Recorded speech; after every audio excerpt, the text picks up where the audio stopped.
Hey guys, it's Ramen Fox 12 here, and got a new deck profile for you guys. I'm testing Sylvans. I'm testing a new variant of it. Like, Sylvans are pretty much a hard deck to try and fit a lot of cards into because, trying to get a 40 deck with so many cards to run and to test is really hard. Um, so far I'm testing the new card, which is Sylvan Princessprout. And what it does is you can only activate each of the effect of her once per turn, and you contribute her to activate the top card of your deck, and then you place one Sprout monster from your graveyard to the top of the deck. So you can recruit True Sprout, or you can recruit her back to the top of your deck, and then you can excavate with something else, say Hermitry, and then you can excavate Princess Sprout.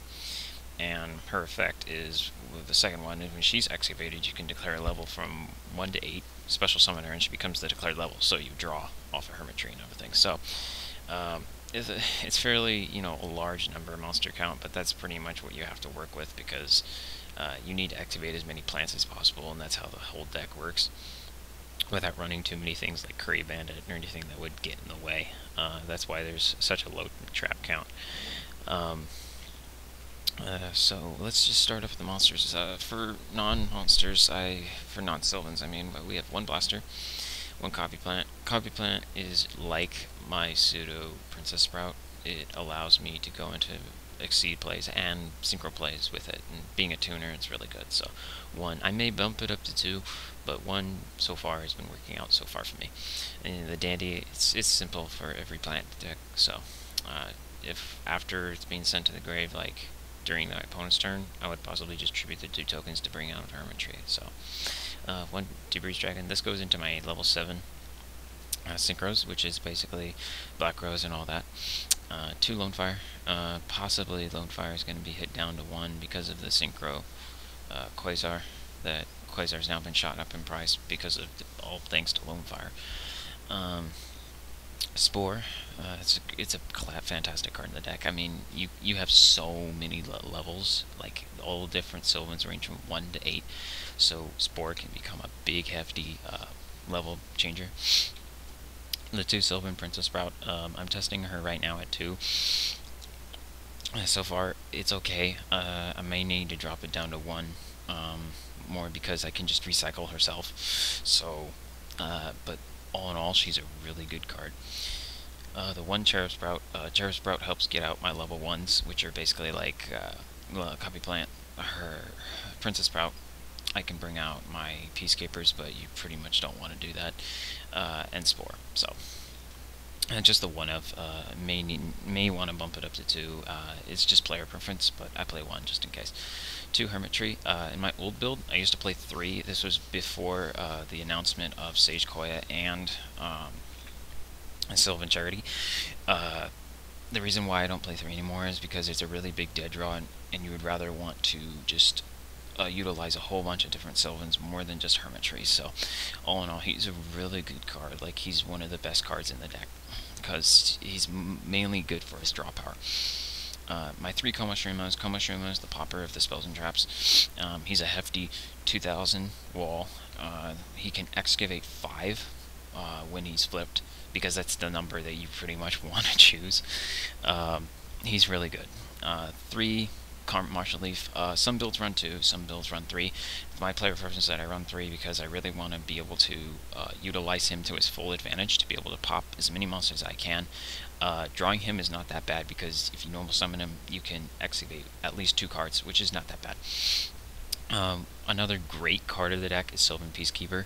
When he's activated, you can special summon 1 level 4 lower plant type monster from your deck, which is mainly the target you're going to go for is your Lone Fire, because what I love to do is have Hermitry out. If I have Mount Sylvania, which is the field spell, discard a plant or send something to the grave, put Peacekeeper on top of the deck, use Hermitry's effect, excavate the Peacekeeper, and I get a draw off of Hermitry. Then Peacekeeper's effect will special summon Lone Fire, and then Lone Fire I can bring out another Hermitry. After that, go into rank A. So, I know a lot of players hate it when you draw 2 or you draw a Peacekeeper. The reason why you don't want to play 2 is because you want to be able to special something from the graveyard. So putting Peacekeeper at the 3 mark is definitely a must. 3 Sylvan Sage Koya.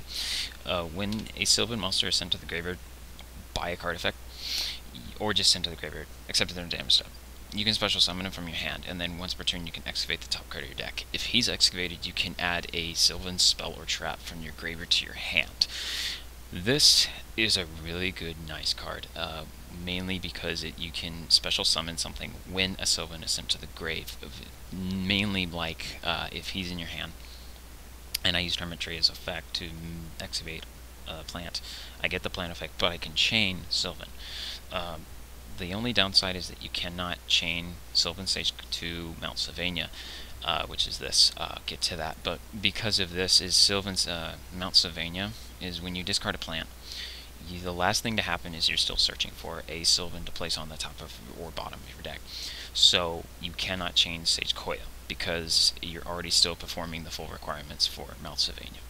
Just a quick tip on that. The reason why I run 3 is I want it full advantage, just like most of the Sylvans. You run 3 of, except Hermitry. This is just because I want to be able to special summon it, and if I do another, or draw another, with Charity, I can be able to special 2, go into rank 7. There is a possibility that I'm going to put Tempest in this deck because Blaster is the only one. The reason why Blaster is the only one is because I have a lot of fire targets. Now that because Sylvan Sage Koya is a wind, I may put Tempest back in. So, but I have enough ways to get out a rank 7 or whatever. For spells, we have Foolish Burial. Foolish Burial gets out my problem cards in the deck that I need straight to the grave, like Spore or Dandy. Sometimes I actually send Hermitry, so later on I can use something like Miracle Fertilizer to get it back out. A great standard play is like Foolish Burial into Hermitry, then Miracle Fertilizer into a Hermitry. Hermitry's effect gets something. Hopefully you get a plant off of its effect. 3 Miracle Fertilizers, it's a standard for Sylvan decks because you normally don't you normally don't normal or set that much. I mean, if you're trying to set a Coma Shroomo, I can understand that, but the deck specials almost all the time, and Miracle Fertilizer is a great card. A quick tip that works on DevPro, it's a very iffy subject on other players, and because a lot of people say it's right and a lot of people say it's wrong, but I trust that it works on DevPro, and I trust that it would work in real life. So if you use Miracle Fertilizer, you special something with its effect, and you use it with Hermitry. Sorry I go to Hermitry so many times, it's just, he's a really great card.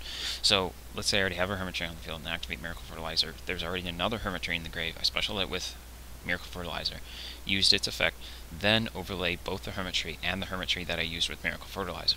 Miracle Fertilizer does not go, which is very strange for some reason, because after it leaves the field, technically it's a game mechanic, so it overrides the Miracle Fertilizer and it still stays. So that's why I run 3, and it's a great card when it stays. And popping Miracle Fertilizer does not destroy your monster, which is a great idea, a great thing when your opponent tries to MST it. Now, 3 Mount Sylvania, it's the main spell of the deck, and this card is amazing. Like, during each of your opponent's end phases, you can excavate the top card of your deck, and it really generates a main advantage because you can excavate a spell or trap, and then if it's not a Sylvan monster, you can send it to the bottom or the top of the deck. So you have the choice to put it on the top if it's something you need next turn or something that you don't need. So they really have to get rid of the card before it generates so much advantage for you. So it's a great MST target as well.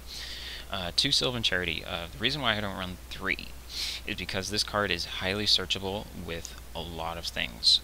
The main reason is that I can use, I used to use Flower Knight. The reason I don't use Flower Knight anymore is because I use Princessprout, but I may take out one Princessprout and put in a Flower Knight, just for that extra searchability. He's basically terraforming. I would only search for like Mount Sylvania and put it on top or something like that. Sage Koya, I can return the Charity back to my hand. So I run to 3. I don't want to say it's cloggy. I would rather run a lot of different spells or traps or more monsters than 3 Charity.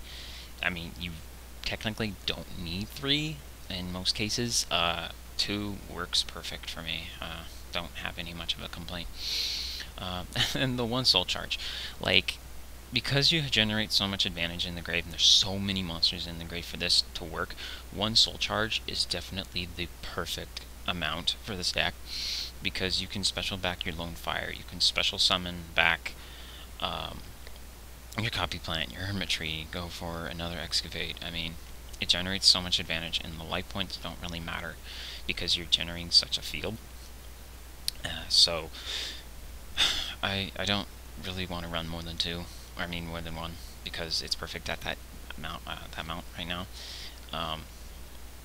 It's a good card, and if I really want to, I can put Quasar in this deck, and I can go into Quasar, because this deck can. But I choose not to, because Quasar is a mother effin' $100 card, so there's no real point to get Quasar, is there? One bottomless trap hole, one breakthrough skill. I don't run Fiendish Chain. The reason why is an MST. Like, if they try and Fiendish something, and then it takes up space in my back row, so I'd rather just have something else, like Call the Haunted, because Call the Haunted is going to be the main primary thing that's going to be in the grave, because when I Call the Haunted, I want to Call the Haunted a Lone Fart, I want to Call Haunted a Sage, or I want to Call a Haunted Copy Plant. I'm going to be synchroing with it, and I'm going to be exceeding with it, or whatever.